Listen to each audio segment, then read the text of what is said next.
목요일, 금요일 여러분의 큐티를 도와주는 해설 가이드입니다. 오늘 여러분과 함께 읽고 나눌 말씀은 요한복음 9장 1절에서 12절 말씀이고요. 제목은 하나님의 일을 나타내고자 하심이라. 오늘 말씀을 요약하면요. 예수님께서 길에서 소경한 사람을 만났을 때 제자들은 그가 소경된 것이 누구의 죄 때문인지 묻습니다. 예수님은 하나님의 일을 나타내시기 위한 목적임을 밝히시고 그의 시력을 회복시켜 주십니다. 1절에서 3절까지 먼저 보겠어요. 예수께서 길 가실 때에 날 때부터 소경된 사람을 보신지라 제자들이 물어가로되 라삐여 이 사람이 소경으로 난 것이 네 죄로 인함이오니까 자기오니까 그 부모이니까 3절 예수께서 대답하시되 이 사람이나 그 부모가 죄를 밝힌 것이 아니라 범한 것이 아니라 그에게서 하나님의 하시는 일을 나타내고자 하심이라. 3절까지의 말씀은 날 때부터 맹인된 사람을 고쳐주시는 것이 나오는데요. 예수님의 태어날 때부터 시각장애인인 한 사람을 만나십니다.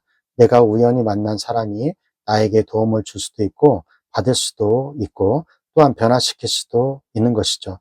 그렇게 만난 사람을 통해 하나님을 경험할 수도 있습니다. 제자들은 이 소경이 누구의 결과로 이런 질병을 가져왔는지 좀 질문하고 있는데요. 이것은 유대인들에게 널리 알고 있었던 죄와 사상에 대하여 알 수 있는 그런 대목이 됩니다. 유대인들은 병, 고난, 불행, 죽음의 결과를 죄로 보았어요. 하지만 예수님께서는 제자들에게 시각장애인이 된 것은 누구의 죄 때문이가 아니라 하나님께 영광을 나타내기 위함이라고 말씀하고 계십니다. 하나님이 하시는 일은 하나님이 보내신 자를 믿는 것이 하나님이 하시는 일이라고 말합니다.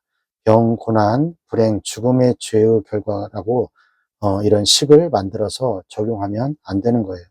과거뿐만 아니라 현재에도 인간에게 일어나는 불행을 죄로 해석하는 것은 잘못입니다. 하지만 하나님이 하시는 일을 모두 다 이해할 수는 없어요.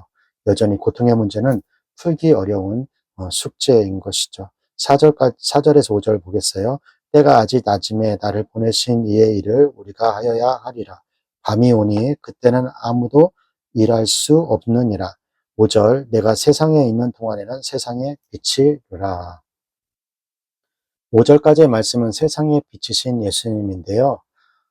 때가 아직 낮이라는 표현은 아직 십자가에 죽으시기 전에 이 땅에서 활동하는 사역을 의미합니다.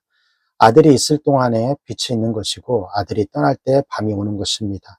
밤이 온다는 것은 예수님의 죽음을 암시하는 것인데요.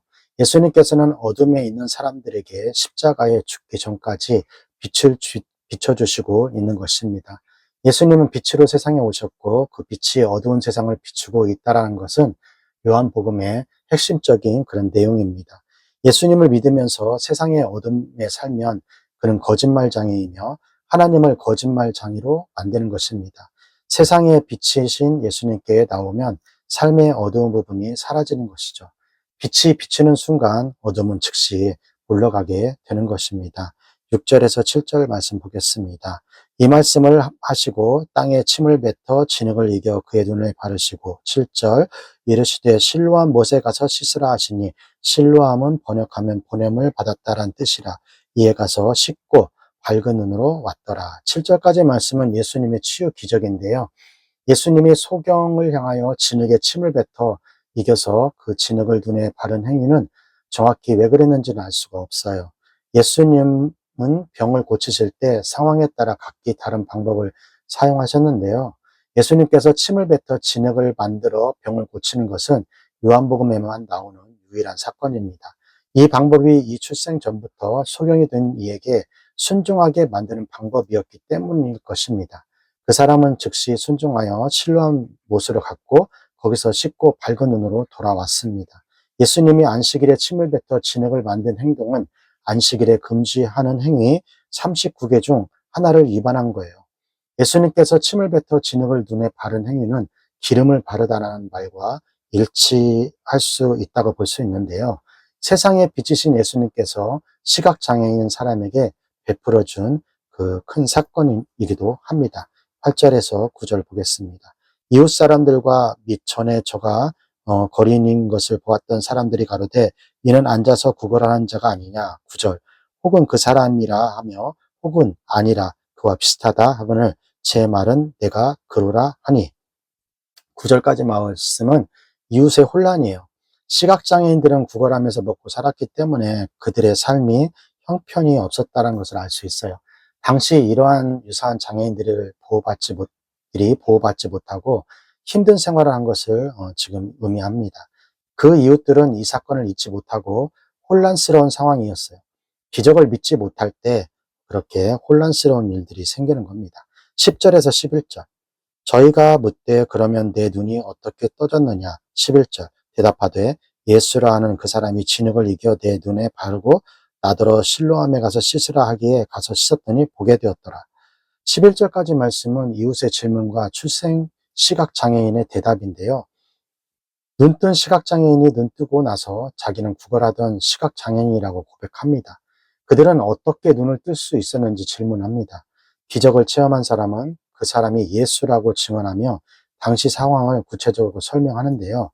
당시 예수라는 사람이 침을 뱉어 진흙을 이겨 눈에 바르고 실로암 못에 가서 씻으라 했기에 그리하였더니 보게 되었다라고 말하고 있어요. 사실을 말하였는데 너무 놀라운 일이기에 그 이웃들은 믿을 수가 없었고 그래서 믿지 못했습니다. 눈앞에 벌어진 기적을 보고 이웃 사람들은 불가능한 일이 벌어진 일이라서 반응이 각기 달랐습니다. 왜 이웃들은 함께 기뻐하고 즐거워하지 않았을까요? 그리스도인으로서 삶의 주변에 무관심하게 사는 것은 올바른 그런 태도가 아니라고 생각합니다. 12절. 저희가 가로되 그가 어디 있느냐 가로되 알지 못하노라 하니라. 12절 말씀은 예수님을 찾는 이유인데요. 이웃들은 그 사람이 어디 있냐고 물어봅니다. 그러나 그 시각 예수님은 그것을 떠났기에 이 시각 장애인이었다가 눈을 뜬 사람은 예수님이 어디 있는지 알 수가 없었어요. 예수님은 기적 사건 이후 그 자리를 떠나는 모습을 자주 보여주시는데요. 예수님이 오병이어 사건 이후에도 혼자 산으로 가셨습니다. 자신이 한 일을 통해서 자신이 명예롭게 될 수도 있고 높아질 수도 있는데 그때마다 조용히 사라지는 것은 쉽지 않는 행동입니다. 그렇지만 그 행동이 바로 옳은 일이라는 것이죠. 예수님의 삶은 필요를 충족시켜주기 위하여 묵묵히 실천하는 삶이었고 사람을 끌기 위한 그런 인기를 얻기 위한 그런 삶이 아니었다는 것입니다. 자, 여기까지가 요한복음 9장 1절에서 12절 말씀이 되겠고요. 오늘 말씀을 통해서 우리는 무엇을 묵상하고 또 무엇을 적용해야 할까요? 첫 번째, 예수님은 죄로 어두워진 우리 눈을 밝히시는 세상의 빛이십니다. 소경으로 태어나 평생 어두운 가운데 살 수밖에 없는 사람에게 빛을 보여주셨어요. 우리의 삶에 또 우리의 사유에 또 우리 가정에 또 나의 마음에 큰 어둠은 무엇입니까? 또 그곳에 주님의 밝은 빛이 비추어지기를 오늘도 목사님은 소원합니다. 오늘 교육보고 힘있게 외치고요. 오늘 듣기 마치도록 하겠습니다. 교육보고 시작! 공부 잘해 남주자, 돈 많이 벌어 남주자, 은혜 많이 받아 남주자.